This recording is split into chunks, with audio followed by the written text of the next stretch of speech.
Olá, você que nos acompanha aqui no site Notícias Agrícolas, estamos aqui no Encontro Nacional de Cooperativas Agropecuárias que acontece em Campinas, São Paulo, e um dos painéis bastante elogiados aqui foi feito pelo José Antônio de Souza Rossato, que está aqui comigo, né? Ele falou um pouquinho sobre as ações ESG da Coplana e eu quero saber um pouco melhor, né? Para a gente falar um pouquinho sobre as ações de vocês, né? A Coplana que atua, né, com amendoim, soja e também cana-de-açúcar. Então eu queria saber, fala um pouquinho para a gente sobre as ações ESG de vocês, o que de fato seriam essas ações?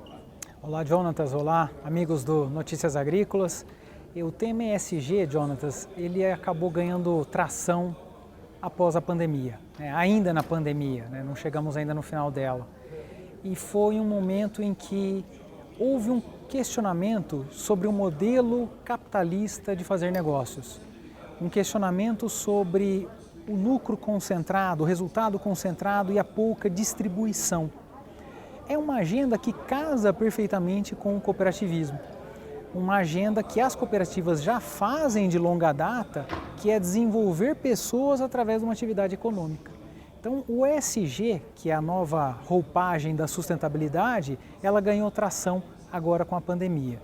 No nosso caso, na nossa organização, foi um momento de estruturar uma área específica para cuidar do assunto ESG, cuidar do assunto sustentabilidade, boas práticas sustentáveis, trazer um comitê estatutário linkado ao Conselho de Administração, no sentido de o tom vem do topo, ou seja, a estratégia, as diretrizes nascem de cima, e uma área com uma liderança específica para cuidar disso internamente. Num primeiro momento, um diagnóstico da nossa organização e trazendo medidas, trazendo métricas para poder gerenciar melhor esses indicadores e olhar o que os nossos interessados, né, a palavra stakeholders, o que eles desejam avaliar como evolução sustentável da nossa organização. É nessa jornada que nós estamos, uma jornada que ela não tem fim e que não tem certo ou errado, tem um momento e a maturidade que a organização vai se apropriando do tema ESG. Com certeza. Vocês, né, nasceram na década de 60, né? A Coplana aí já tem uma longa história, né? E me parece que as ações ESG agora com essa nova roupagem, né, mas envolvendo questões ambientais, sociais e também de governança, sempre esteve intrínseca à história, né, da Coplana. Fala um pouquinho pra gente sobre isso. É interessante porque essa é a palavra, né? Parece que a sustentabilidade ela foi criada com as cooperativas e a Coplana, ao longo da sua história, se apropriou dessa agenda. Então, nós podemos aqui citar três grandes referências nessa história. É uma cooperativa que nasce calçada na cana e acaba desenvolvendo as culturas de rotação, o amendoim e a soja como sustentabilidade para o seu cooperado. É uma ação sustentável. A primeira central de recebimento de embalagens tríplice lavadas, em 1994, antes da lei que obrigava os partícipes da cadeia de defensivos agrícolas a responsabilidade pela devolução, pela logística reversa, e que o INPEV teve muita responsabilidade para organizar essa cadeia. E um terceiro aqui exemplo é a muda pré-brotada, um programa mais cana, que a Coplana, em parceria com a Socicana e o IAC Centro Cana de Ribeirão Preto, capitanearam ações voltadas para o produtor de cana no sentido de trazer a sua sustentabilidade. Um setor que veio por diversas safras, passando por momentos complicados de remuneração, de mudança da estrutura de colheita, da cana queimada para a cana crua, de ações trabalhistas, e de um mercado que a gente criou uma parte da crise que foi uma evolução muito rápida, muito abrupta do volume de cana, e aí oferta-demanda, a economia é implacável. Então, essas três ações na história da Coplana dão um tom da sustentabilidade. Por fim, a governança, que ela acaba sedimentando todas essas ações sustentáveis, uma governança que já completou já a sua década, está matura, ela está bem alicerçada e tem nos auxiliado nessas práticas também ambientais e sociais. Sim. José Antônio, o setor sucroenergético, né, que está aí dentre as atividades dos cooperados de vocês, de fato teve uma ação bastante importante quando a gente fala no contexto de pandemia, no aspecto social, né? E é um dos pontos aí das ações ESG. Fala um pouco para a gente sobre esse cenário, como vocês, ali no contexto de pandemia, viram toda essa movimentação por parte do setor e dos cooperados de vocês como um todo, né? Eu acredito que durante a pandemia, vamos colocar o 2020, foi um momento de nós não sabíamos para onde ia o setor. Nós chegamos até a ouvir que cana ficaria em pé, de que a gente não teria veículos para poder serem abastecidos com etanol. Você tem um limite das unidades agroindustriais no sentido de produção de açúcar. Então nós fomos no fundo do poço. O fundo do poço realmente foi aquele momento em que o petróleo teve valores negativos, né? Porque eu não consigo nem estocar petróleo e isso aqui para onde vai? Nós vivenciamos isso até um momento de recuperação muito rápida da economia mundial, um viés muito forte da questão da mobilidade através de combustíveis renováveis, valorizando o etanol.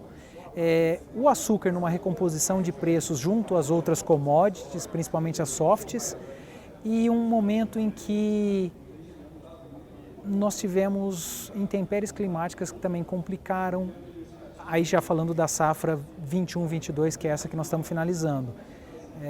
Falta de chuvas no período chuvoso, geadas, mais de uma, alguns lugares 3 geadas, e incêndios. Esses três composições aqui trouxeram um desafio muito grande para o setor.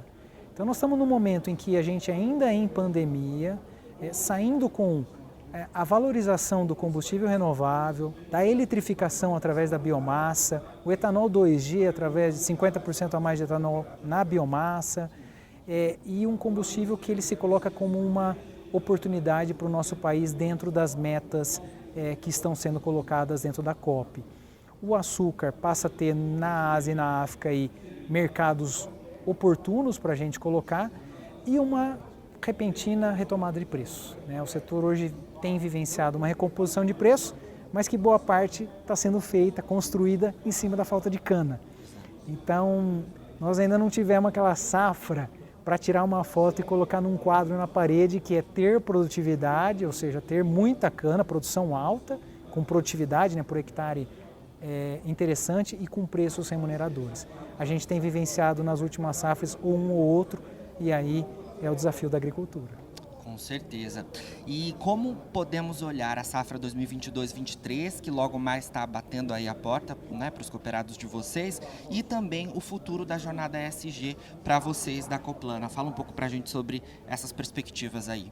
Joia. A safra 22-23 é uma incógnita, até porque nós estamos no começo da formação dos canaviais, 76% da definição da produção de um canavial, ela se dá entre os meses de outubro a março. Então nós estamos no segundo mês, na metade do segundo mês. Então ainda temos até março alguns meses importantes para poder definir a safra.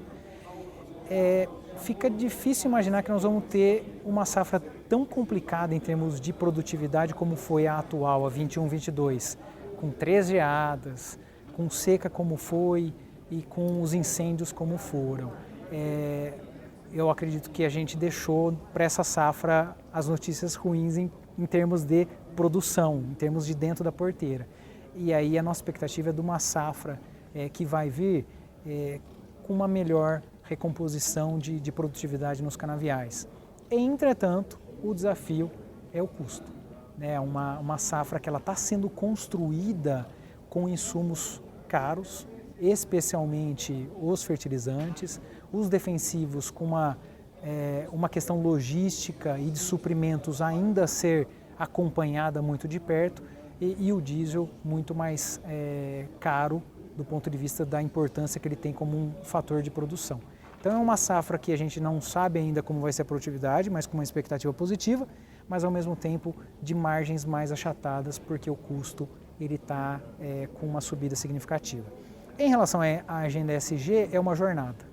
E aí, Jonatas, a gente tem aí uma trilha pela frente e a ideia é que a gente vá ano a ano trazendo o produtor, trazendo o nosso cooperado para junto dessa agenda, porque é uma agenda que hoje o mercado está pedindo, as novas gerações que vêm vindo pedem essa agenda e no longo prazo provavelmente vai ser o fator de sobrevivência. Ou você é sustentável, ou você tem essa agenda ESG dentro do seu negócio, ou você está fora desse jogo. Então, cabe a nós, como entidades de classe, capitanear e ser o instrumento entre esse clamor do mercado, dos investidores e os nossos produtores, cooperados e associados.